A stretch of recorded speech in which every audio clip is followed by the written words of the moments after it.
Welcome back to District 32 Radio, where we are broadcasting from Wanneroo and talking to District 32 clients. And Steve Carrington joins me from Monitored 24/7. How are you, Steve? Good, thank you. How are you? Very well, very well. Tell us, first of all, a bit about the business. It's about the business. That's a good question. Monitored 24/7 was opened 4 years ago.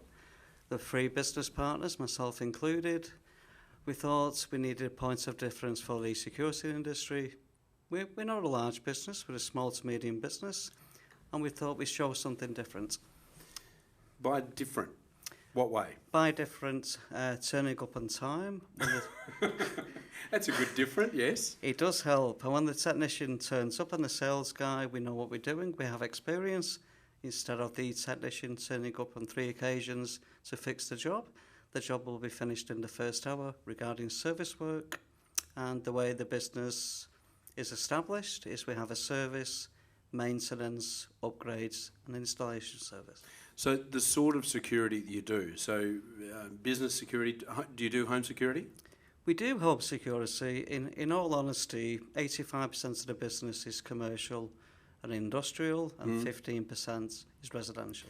Now, of course, in this day and age, I suppose, the security of your premises has become more paramount, and also financially, it's actually essential, not just from losses point of view, but even from a cost point of view, insurance premiums and requirement by insurance companies to actually have decent protection, isn't it?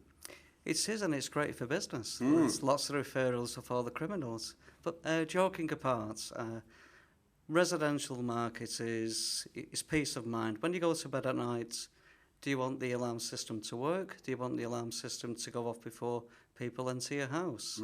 15 years ago, I used to live in Kingsley. I got broken into. Now, don't laugh. I had the alarm. I didn't turn it on. Oh. Complacency is the key. Yes, yeah. As it often is, simple things like leaving windows open and that sort of stuff. Of course. You just get that way where, you sort of forget, basically. You do forget, and obviously you have children at night. It's just peace of mind. My son at the time, he was 4 years of age. I'm sure my age now. He said, "Dad, there's somebody outside the window." So I went outside, couldn't see anybody. The following morning, somebody broke in. Unbelievable. It's very scary. The industry itself, it's undergone a lot of changes over the years, hasn't it? There's some very, very big players in there, and there's also, I suppose over the years there's been a few, shall we say, ordinary operators enter the market as well, because of the fact that there is such a demand for it, that there was probably seen as a bit of an opportunity to make a quick buck, and you had people in the market doing that as well, but they tend to get found out over time, don't they? They do. That's a very good point. I've been in the industry 17 years. The main players at the time, companies were ADT, who's everybody's heard about, and Chubb. There's a lot of one-man bands, and I know lots of them are good friends.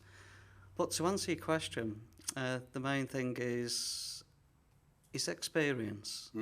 And I actually sell the products, promote the products, install the products sometimes occasionally. But the points we all make as a business and a small business is you don't add pressure on people. It's to go in to see what the customer's requirements are and to see what we can do. And the most important part is to make sure it's cost effective and the customer is happy. Most times we do an installation, we do a follow-up call to make sure the customer is happy. Generating the business, this improves the business. And if I may say, with District 32, I've been with them, I've known Lorraine and Dean for, must be 2 years now. Fantastic organisation. Point of difference with District 32, it's a marketing company. And they train your staff as well. HR, how to sell, how to follow up. A lot of it's common sense, but as we all know, you cannot teach common sense. No, that's very true. I wish we could. Yes.